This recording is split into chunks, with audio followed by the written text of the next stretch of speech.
Olá, amigos e amigas da Escola do Silk. Estamos de volta aqui para mais um tutorial de Photoshop para serigrafia aqui na Escola do Silk. Nós estamos nesse passo a passo aí, falando de todas as ferramentas, né? Essa saga. Hoje nós vamos falar da ferramenta pincel. É uma das mais usadas e eu acho até ela bem intuitiva, bem fácil, né? Uma curva de aprendizado bem rápida porque ela é bem fácil. Mas a gente tem que falar para passar por tudo aqui nesse curso, a gente quer deixar tudo bem detalhado mesmo. Então aqui a ferramenta pincel, a oitava ferramenta, a primeira aqui, né, dentro desse grupo de ferramentas que ela é dividida em 4, ela é bem tranquila, né? Você clicando aqui, você vai pintar como se fosse um pincel mesmo, você pinta o que quiser. Dependendo da cor que estiver aqui no primeiro plano, ela vai pintar. Então, bem intuitivo, bem tranquilo. E aqui em cima, no painel das propriedades, primeira coisa fácil de ver intuitivamente é o tamanho, né? É lógico, você aumentou aqui, aumenta o tamanho. E você pode facilmente mexer nesse tamanho. Tem uma questão de dureza aqui, gente, que muita gente estranha, porque muda a dureza e parece que não mudou nada, né? Olha aqui. Aparentemente você muda aqui e olha lá. Muda muito pouco, pelo menos a percepção da gente. Por que que é isso, gente? Que muda tão pouco assim? É simplesmente porque ela é muito útil para quem trabalha com mesa digital. Aí sim o contato da caneta digital com a mesa vai ter muita diferença nesse caso da dureza. Quem trabalha só com mouse vai perceber muito pouca diferença. Na mesa digital já vai fazer uma grande diferença. Aqui abaixo já alguns presets dos tamanhos de pincel, né, e alguns tipos de pincel que você pode trabalhar, tanto com ele aqui, com as extremidades menos densas, como com a extremidade mais compacta, né? Então é bem fácil, intuitivo de perceber isso também, né? O que é o grande lance aqui, que é bom a gente estar percebendo, né, é que você pode carregar outros tipos de pincéis. Ele já tem vários tipos aqui, alguns até bem interessantes, né? Para fazer alguns trabalhos diferenciados, pode ser bem legal, né? E esses pincéis já estão aqui como presets, né? Ou seja, pré-definições para você utilizar. Mas o grande barato aqui é que você pode facilmente vir aqui e mudar, né? Dependendo do tipo de trabalho que vai fazer. Quero pincéis naturais, você clica aqui, substituir os pincéis. Se você dá um OK, ele vai trazer uma outra categoria aqui, né, de pincéis mais específicos, que você poderá estar trabalhando e que você pode estar percebendo o que você vai gostar mais nesse sentido, né? Então aqui esse da natureza tem bastante pincéis aí, né? Sempre aumentando você vai perceber eles melhor, que você pode facilmente estar buscando e utilizando.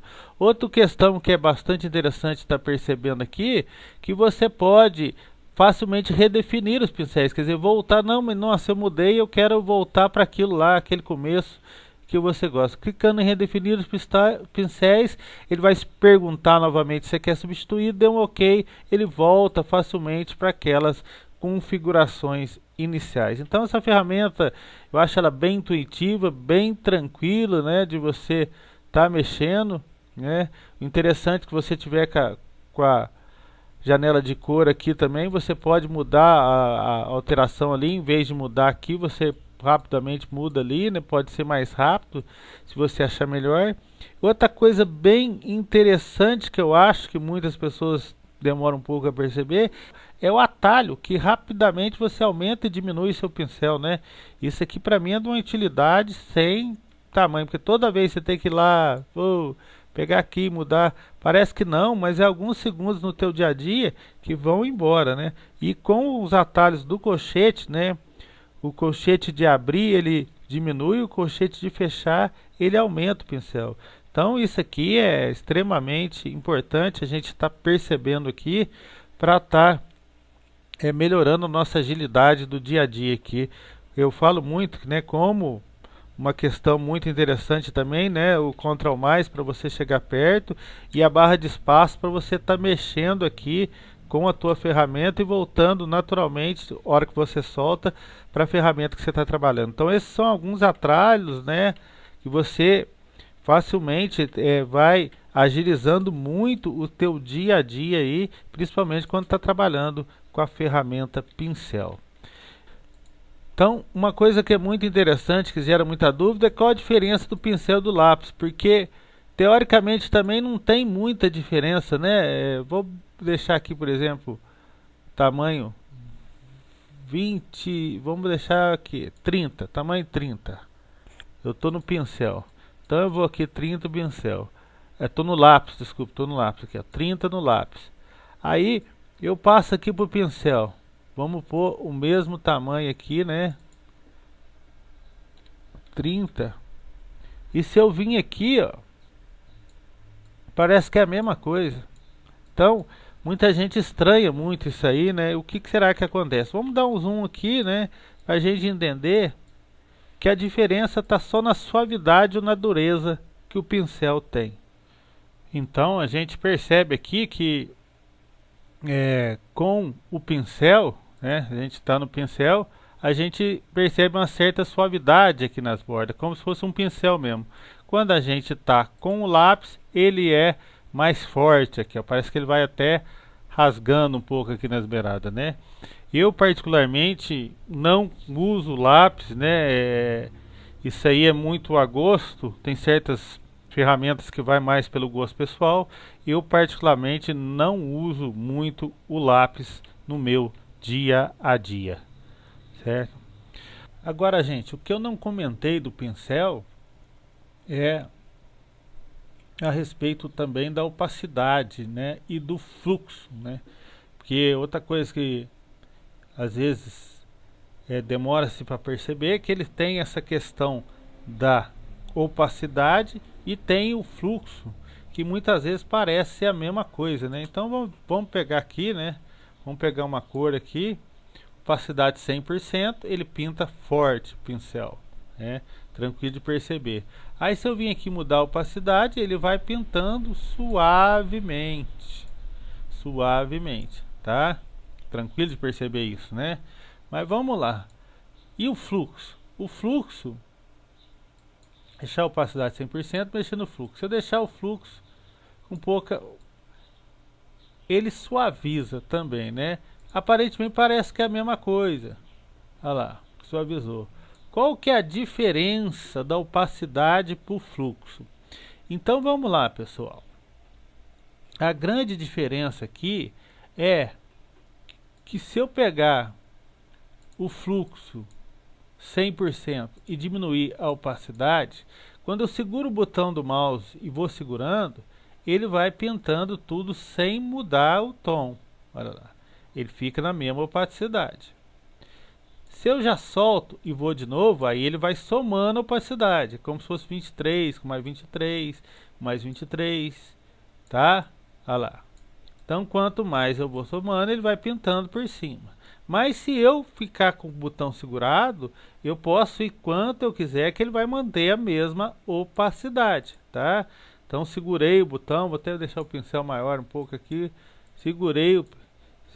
Segurando o pincel uma vez só, ele não vai mudando a opacidade, tá? Agora o fluxo, vamos lá ver o fluxo.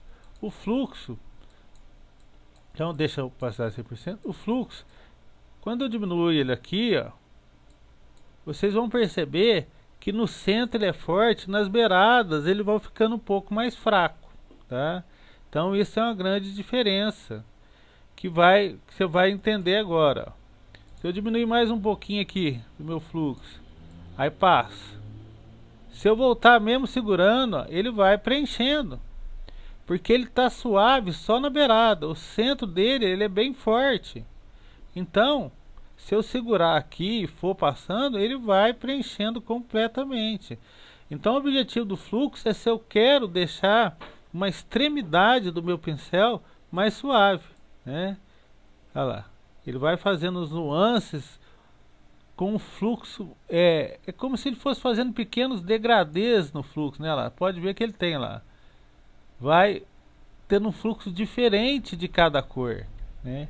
Mas se eu segurar e pintar, ele pinta em cima do fluxo que eu tinha feito, né? Então é assim, ele vai dando um nuance aqui, ó. Ou seja, ele vai dando várias camadas dessa pintura, tá? Então essa que é a diferença do fluxo. Então, ferramenta pincel e ferramenta lápis. Eu vou deixar a ferramenta substituição de cor e ferramenta pincel pintura para um próximo vídeo, né? Porque eu acho que não, esse vídeo já está um pouco longo e não quero vídeo muito longo para não cansar aí a turma. E nós vamos continuando aí com essa saga de passo a passo de Photoshop para serigrafia. Se você gostou desse vídeo, deixe o seu like, se inscreve no canal. Tá chegando a hora da gente começar muita aula prática aí, fazendo trabalhos de criação de estampa e também trabalho de separação de cores para simulado passo a passo. Nós vamos fazer bastante aula prática mesmo, para a galera ficar craque aí no simulado, na cromia, né? Fazendo assim os seus trabalhos pronto para ir para impressão, arte final e revelação de telas. Inscreve aí no canal se você ainda não é membro da nossa comunidade. E fica de olho, toca no sininho que em breve vem muita coisa boa para você. Um forte abraço, fui!